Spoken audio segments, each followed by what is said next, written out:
Something was off. Mom and Dad weren't acting like themselves. Their smiles were too wide, their eyes a little too bright. Just routine checks, Kale.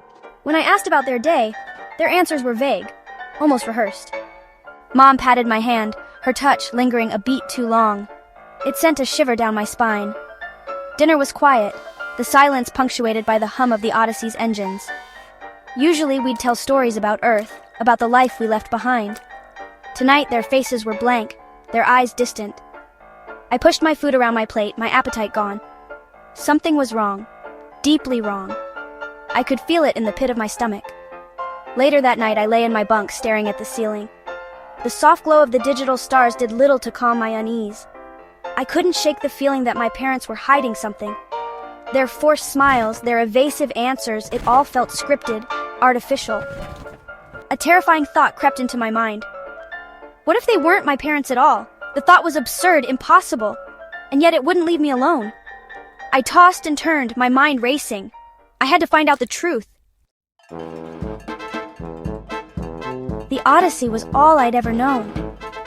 Born on this spaceship, hurtling through the vast emptiness of space, Earth was nothing more than a distant memory, a story told in hushed tones. My world was confined within the metallic walls of the Odyssey, a self-sustaining ark carrying the last remnants of humanity towards a new home. Life on the Odyssey was routine, predictable. Days were spent attending virtual classes, exercising in the artificial gravity gym, and helping with daily chores. Our lives revolved around maintaining the ship, ensuring its smooth journey towards Proxima Centauri b, our new hope. But beneath the veneer of normalcy, a creeping fear festered within me. The strange changes in my parents, the unsettling feeling of being watched, it all pointed towards a darker truth lurking beneath the surface. I had to uncover the truth, no matter the cost. The central control room, my father's domain, was my target. It was strictly off-limits, but desperation fueled my courage. That night, while my parents slept, I crept out of my room, my heart pounding in my chest. The control room door, usually secured with a biometric lock, stood ajar. My father must have forgotten to lock it. Or maybe, just maybe, it was a silent invitation. I slipped inside, my breath catching in my throat. The room was a symphony of blinking lights and holographic displays. Data streamed across screens too complex for me to comprehend. I navigated towards my father's workstation, my fingers hovering over the keyboard. A file marked Confidential, Project Phoenix, caught my eye. This had to be it. I clicked on the file, my heart pounding in my chest. A progress bar crawled across the screen. What do you think you're doing, Kale?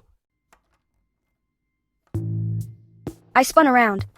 My father stood in the doorway, his face a mask of fury.